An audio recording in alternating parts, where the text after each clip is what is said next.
Welcome to CapitolView, where we discuss the latest in state government and politics. I'm Hannah Meisel with NPR Illinois. Joining us this week is Dave McKinney of Chicago Public Radio station WBEZ. Thanks for being here, Dave. And also here is Dave Dahl of radio station WTAX in Springfield. Glad you're here, Dave. You're no Bruce Rushton. Hello, glad to be here. Double Daves today. All right, guys. Well, it's been a few weeks since session ended, and the Wall Street ratings agencies are starting to take notice of our state budget. And actually, yesterday, on Wednesday, Fitch Ratings agency changed our credit outlook to positive from negative, which is, it's not a ratings upgrade, but it is something. It's, in their analysis, they said it's, it reflects the state's preservation of fiscal resilience and sustained economic recovery since the start of the pandemic, and also, suggests further improvements in the state's operating performance and structural balance in the near and medium term. Could even support a change in our credit outlook to pre-pandemic rating or higher, which, again, if we recall 4 years ago when we were not quite out of the budget impasse, that's when our ratings took tumble after tumble to near junk bond status, and we've been basically there for 4 years. And the last time Illinois actually had a credit upgrade was, I believe, 2002. I was 11. Governor George Ryan was still in office. This is before a mass early retirement program, which, was one of those early harbingers that made our pension, some people want to call it a crisis, worse. So, Dave, you and your colleague, Tony Arnold, earlier this month published a story about how maybe, just maybe, our fiscal house is getting itself in order. It's kind of wild that it took a pandemic and, we should say a lot of federal help, to help us along. But what are financial analysts saying, and what might be to come for Illinois?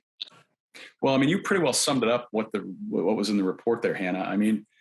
I think for the Pritzker administration, this is obviously a dose of great news for them. It didn't take long for that report to land before pretty much every Democrat in power in state government was issuing a press release proclaiming that fiscal stability had arrived in Springfield. This is this is an important moment for sure, because as you point out, it wasn't that long ago that the state of Illinois went 2 years without having a budget, and that was all driven by Bruce Rauner's interest in trying to leverage other issues to try to get those passed. So he held up the budget. This is a big deal. The tax collections are up. The income tax, the sales tax, two biggest drivers in state government. The federal COVID relief helps, although a lot of that money still is Springfield's still waiting to get that money. But Fitch took note of the fact that our bill backlog has dropped dramatically. We're down around $3 billion and change, which compared to 4 years ago at $16 billion, you can see that's improvement. And then the other part that they cited in the report was the idea that we're paying off these federal pandemic loans ahead of schedule. So all things combined, that's why they're saying that we could be headed for no longer being a notch above junk status. Yeah, and Dave Dahl, that 30-day bill repayment schedule that we're now finally back on, Illinois has for years struggled with that. It predated the budget impasse. Illinois built itself a reputation of being kind of a deadbeat on its bills. I think there was a kind of recurring column at the time, that was named something like Deadbeat Illinois or something like that. Having a reputation for that really, it played into, not just politics, but also played into how other states and frankly, these Wall Street entities, these credit rating agencies saw our state. So, do you think that actually having a upgrade like, the governor has wanted, it was only a couple to his tenure a couple of years ago when he went out to New York and he, met with some of these rating agencies, and he said, "Listen, we're due for an upgrade. We're going to get our house in order." Do you think that it'll actually make a difference when it comes to how people will run, especially Republicans who, for years have ran on campaigns of, Democrats have ruined our state? I think you're right. And I think one question would be, can Illinois keep it up? And, we'll see if there's some other financial calamity. On the other hand, through the pandemic, this has all been able to happen. A naysayer, if you will, or if I were a naysayer, I'd say, no, I'm not a naysayer. I'm realistic. Some would say that a lot of federal money is coming into Illinois, which isn't going to come in every year. On the other hand, if, Illinois can keep up what it's doing, that'll give the governor a great thing to run on and take the pressure away from the pandemic stuff and the mitigations. I mean, in California, they're trying to recall the governor over the very same thing, and it could well happen here. And in fact, I asked that at one of the remote news conferences when they were trying to impeach the governor of Ohio, if that was a worry here, and the governor didn't take it seriously. He said, "Who asked that question?" But I think it's valid. I think a lot of folks are upset about how he's handled the pandemic, and the Republicans, I think, are going to try to make hay out of that, as well as the graduated income tax. That thing's not going to go away. If I'm a Republican campaigner, I think the Republican primary is going to be pretty interesting to watch for a number of reasons. And that's not really the question you asked, but I think it is going to be something that the governor is going to call a win, and the comptroller has already done so. So I think in short, yes. You bring up two good points that I'd like to touch. I mean, California, that governor being recalled. I can't remember what the latest is in that, but I know they have several candidates that's attracted. Just in general, the governor's pandemic handling, I think people's memories will be dulled, especially since we have, done a lot of economic recovery, but the folks who, were most in pain were, calling the unemployment office day after day after day.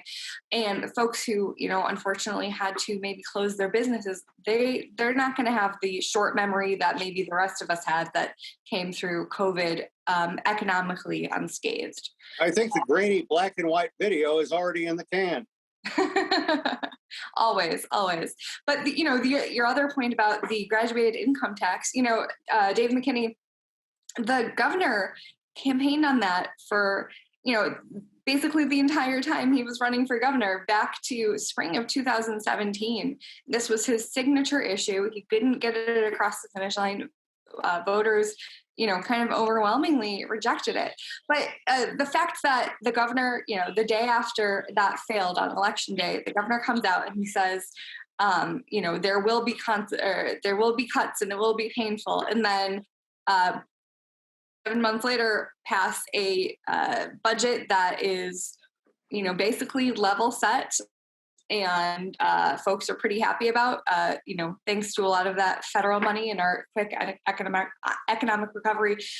He and other Democrats still say that there is a need for this graduated income tax to address our long-running structural deficit. Do you think that this argument gets weakened with every day that folks like him celebrate Fitch and other credit rating agencies saying, Illinois might be on some better fiscal footing?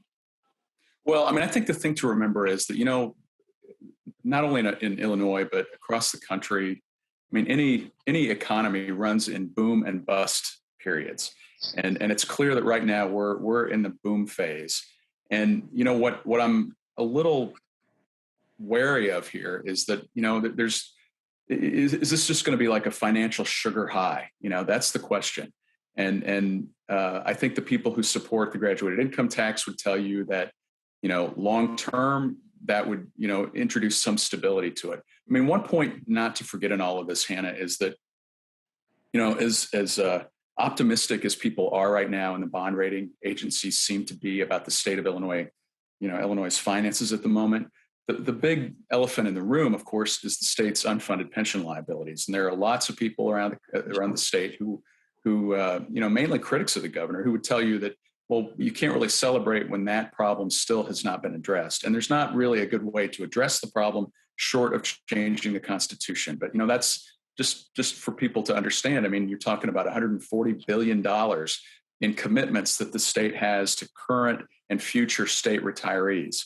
And so far, there's not a way to pay for that. And as time goes on, that hole continues to get deeper and deeper and deeper. And there's not a real solution to that, as I say, short of changing the state constitution. And there's no real appetite or push at the moment by anybody to do that. Yeah, I would remind those Republicans that are lining up on the ballot to keep that in mind, because you got to get something through the Supreme Court, which Pat Quinn tried. You got to get something onto the Constitution. There's really no way around it. So on the one hand, yes, it's important. On the other hand, just say, well, the governor should have done something, or the legislature should have done something. There's no way to do it. You've got to wait for it to almost resolve itself, unless you can find a fix that either is constitutional or get everybody on board a constitutional amendment. So in one way, it's a huge problem.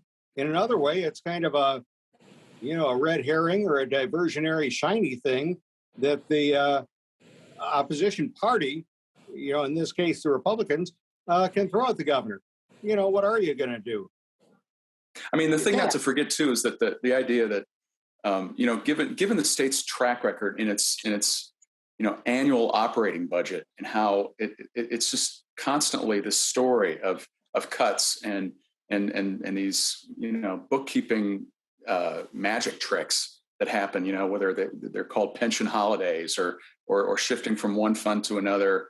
I mean, for at least 1 year, there's a respite from that. And that is significant given our history in not really being able to balance the books in Illinois. But you're right. I mean, there are big, broad financial problems that the state of Illinois has that they need to get solved at some point. I think, and I've been talking about these things for a while, I think Illinois needs to really try to overhaul the way it does taxes. And this is something that wouldn't necessarily need a constitutional amendment, but you look at the gas tax. Cars are more and more electric, using less gas. I don't have an electric car, but the car I drive supposedly gets 40 miles to the gallon. This isn't the 1970s anymore, where you've, got leaded gas and low gas mileage, and you don't have to worry about that stuff. So that's something they ought to look at. Other states have a mix of services that are subject to sales tax. We don't have that. So I'm not saying soak the rich or, hit the big guys or, prop up the little guys. I'm just saying, as a matter of revenue, the whole system, the whole structure is outdated. And I think that's a quicker way to, firming up the fiscal footing, or whatever you call it, than, some of the other stuff that people are talking about. Maybe I'll run on that. Maybe I'll start my own party like Willie Wilson of the Dave Dahl party. Or the Sam McCanns of the world, although, we saw what happened to him. I guess we'll see later. I was thinking about that the other day. Anyway, news while we've been recording, the Federal Election Commission had met Thursday morning as to whether Congresswoman Robin Kelly could remain basically the chair of the Democratic Party of Illinois. After, of course, Mike Madigan resigned his seat in the House and in short order then resigned from chair of the DPI back in February.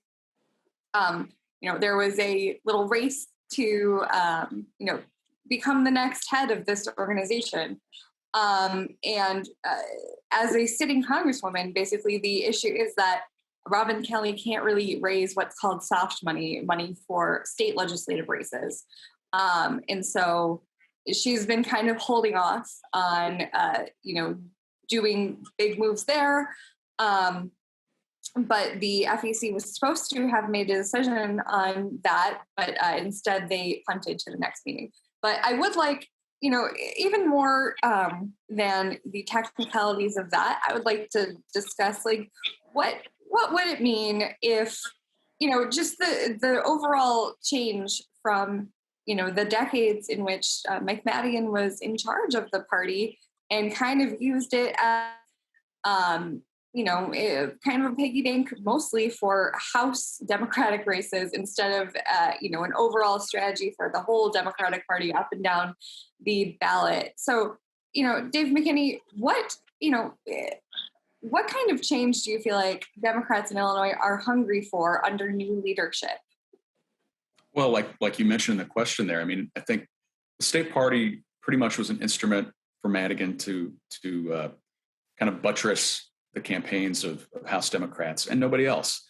And he used he used some of the fundraising capabilities that the state party had to help get discounts on postage for direct mail for the House Democrats. And so there was there was a strategy behind, or a method to the madness, I guess you could say. But really, what a state party chairman should be. I mean, if you look at what the national model is, you have somebody who really is sort of a figurehead person and mainly a cheerleader and cheerleader / bulldog, somebody who can take an issue and go out and beat the drum publicly and kind of help rouse public opinion one way or the other. And of course, in Madigan, who was very loath to come out and be accessible to people, to say much out in the open about anything, he didn't do any of that. And so I think, in Robin Kelly, that was sort of the hope that you would have this fresh face that might be able to kind of help, shape and mold a party, going into this new century that it's a very different look. Now, I don't know that if you went around the state of Illinois and asked who the state party chairman is now or at any point in the last 20 years, anybody could tell you who that is. So, it's a ceremonial position. I mean, there are some reasons, that they are capable in helping campaigns financially. This issue that we're dealing with now that the Federal Election Commission has in its lap is important for Robin Kelly when the vote was going on, pitting her against Michelle Harris, the Chicago alderman that Governor Pritzker supported for party chairman. I remember at one point the former Senate President John Cullerton raised this very issue that you're going to be handicapped if you can't raise money for state races. And he raised the point, but it didn't really affect the vote. She had the votes sewn up, and that was that. But I think you do have a party chairman here who has one hand tied behind her back if she can't raise money for these state races. It's an important thing. Sure. And Dave Dahl, one of the Madigan in terms of fundraising, he was known as a prolific fundraiser, but he was also one two-trick pony. His the major donors for DPI consistently trial lawyers and organized labor, and organized labor in that way became just the powerful behemoth that it is now, whereas in other states organized labor either I don't know, handicapped themselves or were handicapped by, these right to work laws that, especially red states have passed in the last decade or so. But Dave, I mean, we are seeing, are we seeing organized labor give its kind of like last gasps? We see, fights in the energy bill, but would you say that organized labor is afraid of being weakened, or are they as strong as ever? I think they'll tell you their numbers are, as good as ever. I don't know if they are, but I think they, like everybody else, is still feeling their way around. It's a different world. And, the old ways don't work anymore. They're not going to be used. And what are the new ways going to be? I think people are still trying to plot that on the spectrum. I wouldn't discount organized labor, but it is, just like the name of that dumb spin-off TV show, a different world. That is true. We don't have a ton of time left, but I did want to get onto that energy bill. Obviously, it was discussed last week after lawmakers came and went from Springfield, without any deal getting done. But Dave McKinney, just let's go over some of the last hang-ups that, those who are, Senate President Don Harmon especially outlined for us last week. It was these coal-fired power plants, and now he said actually now it's the natural gas-fired power plants, and then there's also this, issue over prevailing wage. So, Dave McKinney, do you feel like these are the things that are actually holding up the bill, or do you think that there's something larger? Maybe there's just actually not an appetite to get this done this summer. It doesn't feel like there's an appetite to get it done this summer, because I was struck at the end of session. There was a press conference that the House Speaker, Chris Welch, had with some of the House Democrats talking about what had been accomplished. And Robin Gable, who is a House member who has been involved in some of these negotiations on energy, basically kind of said, I'm not really feeling a whole lot of pressure here. And that to me was a signal that, they're not being intimidated by Exelon's threats to close 2 power plants, which I think they probably will, that process has already kind of begun. And September is a real key date to watch there when one of those 2 plants, when that process really will hit the ground. These issues you talk about, they're important to the constituencies. The environmentalists, of course, want the energy plants, the fossil burning energy plants to be shut down earlier. The organized labor, they're at the opposite end of that tug of war. They don't want to risk the union jobs in those facilities. And then this prevailing wage issue is a thing where, basically, as I heard it, one person told me it was basically kind of the situation where, every major green energy project that would launch under this plan, from, wind turbines all the way down to solar panels on your rooftop, would have to have this prevailing wage attached to it. And I think, there was some balking by business. It's like, well, wait a minute, where do we draw the line here? And so, you have 3 Democrats running Springfield right now, the governor and the 2 Democratic legislative leaders.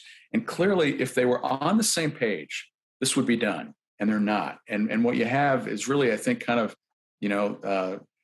Don Harmon, the Senate president, who has, the governor has portrayed him as someone who would be coming into these meetings and coming in sort of at the last moment with new ideas. And that is always kind of a destabilizing process during talks. None of us are in that room, obviously, when these talks are happening, to know what that personality, issue is there. But then you also have Chris Welch, the new House Speaker, who's really kind of played a passive role in all of this. And so I don't think, until we see puffs of white smoke that all 3 of these people are on the same page, there's no movement. Yeah. And you also have, organized labor. There was a, change in leadership at the AFL-CIO a couple of years ago.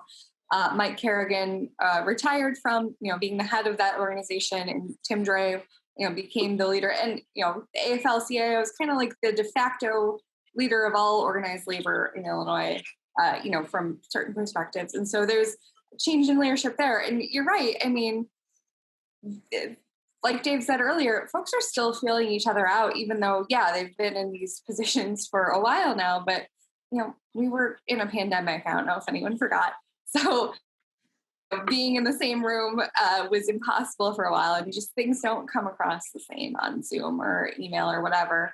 But, Dave, these issues, especially with the coal-fired power plants, in Springfield and down in Marissa, we talked about it for several weeks on this show and ad nauseum on regular jobs. But do you feel like regular people in Springfield are getting, any of the flavor of this kind of fight that, they argue that stability line and stuff like that? Do you feel like residents are getting any of that? Which Dave? You, Dave Dahl. I think if my job is in the balance, I get it. I think people think that CWLP is important here. One thing I'm worried about, or I would be worried about as a consumer, all these bills they're talking about eventually seem to benefit the big guys a lot more than the little guys. You know, Exelon's going to walk away, happier than a pig in catnip or something like that. And, we'll be doing the best we can. All right. Well, that is about all the time we have for this week's edition of Capitol View. I want to thank my guests, Dave McKinney, Dave Dahl, Double Daves. I'm Hannah Meisel. Please tune in again next week. We'll see you then.